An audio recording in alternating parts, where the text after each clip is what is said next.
Okay, today's material kit is for making a butterfly brooch. The tools and materials we'll be using include: you might nick the wire slightly, but that's fine, just keep cutting.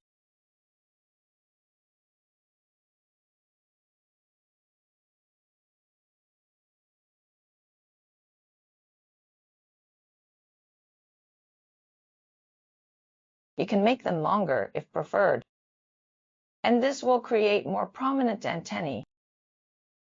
It's entirely up to your preference. What we're making here is a thread the same length as the body.